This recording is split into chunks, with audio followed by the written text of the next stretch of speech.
Hi. Great to see you. We just talked on the phone, and we see each other now in our both home offices that we realized are in Täby both, outside Stockholm. And you are invited to this conversation because I heard a wonderful story the other day, and we are in search for, we identify companies who are family smart, as we call it, who have not only decided that the combination of work and family is important and have maybe policies or guidelines for that, but who really live by example and have a culture and leader buy-in on top levels and attitudes promoting this.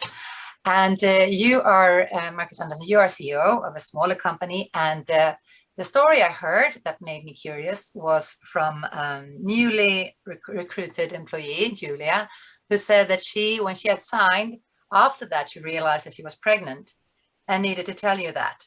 And that's not an easy thing to say to an employee when you just signed, not even here in Sweden. And then she got a wonderful response and feeling back that was important for her. And exactly what we feel is important and make the things work in practice. So that's why I'm curious. So please tell me about who you are and your company and company size and so on. And then we'll go on and discover your example. Yeah, so thank you for the introduction. My name is Marcus, and I'm one of the founding members of Contitude, which is a digital marketing agency here in Sweden. And we're still a small company. We're 10 employees, but have some pretty nice growth. Yeah,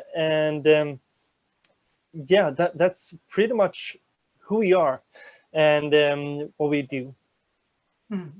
And if I would ask you if you are a family supportive company, family friendly, family smart, and so on, I know that you said to me on the phone that is just natural for you, but what would you say?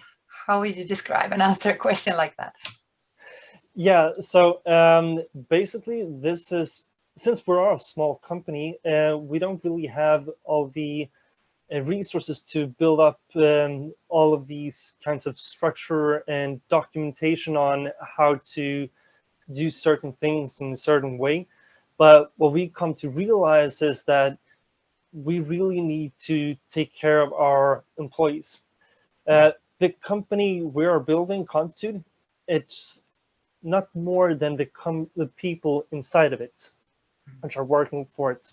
So when it comes to building a family and having a job or working at Contitude, we think this is one of the most natural part of, an organization. Me myself, I have 3 kids of my own, in the ages of 5 to 1. So I've built this company while having kids. And were you on paternity leave with the 2 first ones? Not as much as I hoped for. That's the thing with a small company. It's really hard to be a leader in a small company while you're starting out and be on maternity leave. It's really hard. But now? But now, yeah, actually, I'm going on, while this is being played, I am on parental leave. Paternity leave, yeah. Paternity leave, yeah. And will be for 7 months, 8 months, yeah, until January. And that will be amazing. And what happens then? Let's just discover that a bit. What happens then in the company? How much contact will you have, and who is going to be CEO during your absence towards customers and employees and so on? Yeah, so I have fantastic colleagues, really have, and I think Philip is present and will share his story as well, which is one of my closest companions in this company, and he will probably have some of the responsibility. Nicolina, which is another one, will also have some of the responsibilities. I will probably get a update once every 2 weeks or every month. It really depends. And I think it will be a harder issue for me not to call my colleagues and check in than it will be for them actually to call me. And I mean, really, accompanying what I do, my primary objective as a CEO is to make sure that every single of my colleagues are doing the best work that they can. Um, and if they do that without me for half a year, that's just awesome. That Yeah. really truly means that they are developing their skills and that the company is actually growing the way it should do. And a So trust-based culture, trust-based leadership, which yeah, allows that. absolutely. They have full mandates to do pretty much everything during this period of time. So they have the company card. They have full authority to do pretty much anything. And I have full faith in them. And that's really important for this work because I want this company to be bigger than myself. The reason why you start a company is to bring more value together than you can do alone. Um, so yeah, that's my philosophy, and this is really what we're trying to accomplish. Yeah, and you said something to me the other day about family, the family feeling, not only building a family outside, but also family with employees and customers, that kind of feeling that is possible when you're a very small company. Yeah, so really, we have our core values, and we really Which are try they? to engagement, family, and transparency. Engagement, family, and transparency. That's wonderful. Yeah, and I really feel like we live by them, and that's really important. And when it comes to the family values that we're trying to, I mean, bring every day when we come to work, it's not just about, I mean, being a family in the company. It's also about being a family with our clients and having a family of our own, because everybody talks about this work-life balance, and it's really hard to, I mean, pinpoint when that balance is struck and what that is. And I think that's really up to every single person in itself.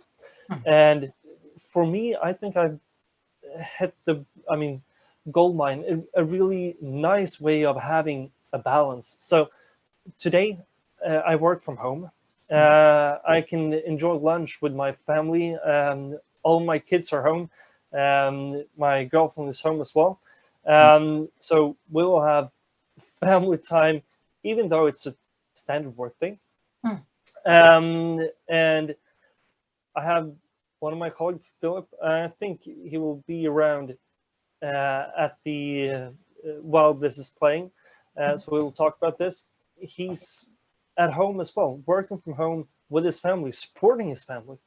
And I mean, the reason we are working is for our families. I mean, that's why we do this. This is why we go to work. This is why we feel, I mean, good when we accomplish something at work, because we have a family at home, which actually we can support because of it. So you have this mindset, Marcus, and that is actually what is key, as we have talked about, to have leader buy-in on top level, on CEO level and so on. But how do you get leader buy-in and from all the, I mean, now you're not so many and not many leaders, but you will grow, we hope, to get leader buy-in from all and buy-in from all employees when others are at home with sick children, that they are not annoyed, the ones who work. And I mean, for you, it's like right now natural to build this kind of culture, but I would say that you have also consciously worked with it in recruitment, probably since you also have your values, not on 3 posters in the company kitchen corner, but you have them in your legs and in your walls. You have recruited consciously to get this culture. It doesn't just happen by itself. Why have you done that? The reason wins for the company. Yeah, so basically we are a young company, and all of my colleagues and all of the people working at Contitude is in the ages where it's natural to build a family.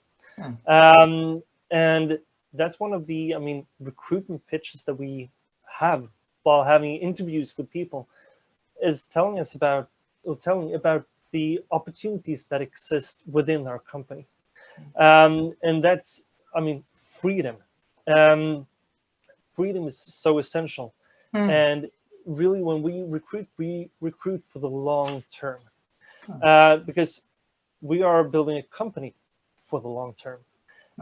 So when we are recruiting, if it's the example you brought up earlier, Julian, or any other of my colleagues, we want them to stay for us as long as possible.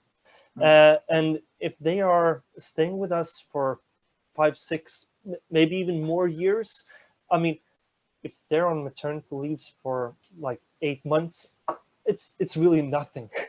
It's nothing compared to the time or the energy that they will bring to the company in itself. And like the marathon metaphor, as you told me. So I always, or I share this story with all the employees when I do the onboarding, that we are running a marathon, not a 100-meter sprint.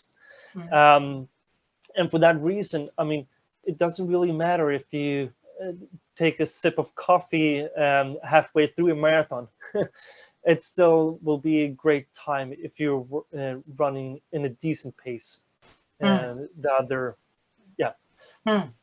So retention is your main business strategy reason to build a culture. One of the reasons that is very clearly connected to profitability, talking about these terms, because you're a private company, and at the end of the day, you need to be profitable in everything you do, even with culture and values and so on. And I'm thinking about the big companies, they have more resources, as you say. What we want to show is that it doesn't have to be expensive to be a family supportive, family smart company. But it is not obvious that all people have the same attitudes as the top level manager. It needs to be worked with in some way too. Yeah, right? Really, I'm a capitalist. So everything that we do as a company, it needs to have some sort of, return on investment. Yeah. That's why we're running a company either way. And we're not doing this because of charity. There are awesome charity organizations, but as a company, we need profitability. And that's why we want to have, be open-minded when it comes to starting a family, maternity leave, and really embrace that, because it's profitable for us to actually have someone sticking around or being with us for a longer term. We're a service-based company. And when it comes to delivering services, it's all about the people. It really is all about the people. So if we can, this is repeating myself, but if we can get someone to stay for 6 years instead of 2 years, that's just massive when it comes to the bottom line for us. It's so important that you share that story, because that's a question that many have, since it's also new for many companies to focus more on this topic. How can we count on this at the bottom line, return on investment? We talk about, my core passion is about also the competence developed, as you know. So, but there are a lot of KPIs to follow, everything from retention, engagement, sick leave among people with families and so on. Do you think that it's anything that you could follow in concrete ways when you grow and continue building this culture, KPI wise and so on? Yeah, I mean, retention is one of the, I mean, most clear KPIs that we can actually, I mean, measure. Yes. But I mean, we can actually go as deep as, I mean, look at profitability per person. It's really that simple. I mean, I can look at, I mean, a lifetime value of a colleague, and that really is based on retention. I mean, as a we are in a way consultants, and I mean, every time a consultant is out billing a client, there is some sort of profitability and, I mean, bottom line on that, and we can actually look at that, how many, I mean, years they stay, how many years they can be profitable for the company, and so forth. So I mean, we can look at this really deep if we want to, but I've done the numbers. I mean, I don't need this as a special KPI for this company, not yet, at least. Not yet, at least. And we will follow your example with big curiosity when you grow, because Yeah. this is so interesting and I'm so happy to have met you. And after this, now we're going to also listen to your colleagues when we share this this video next week with the study visit group here in Sweden. But thank you so much, Marcus. I think that we have enough for sharing your example at this stage, and happy to hear more from you later on. And good luck with your paternity leave and focus on your children. Great. Thank you so much. Thank you. Bye. Bye.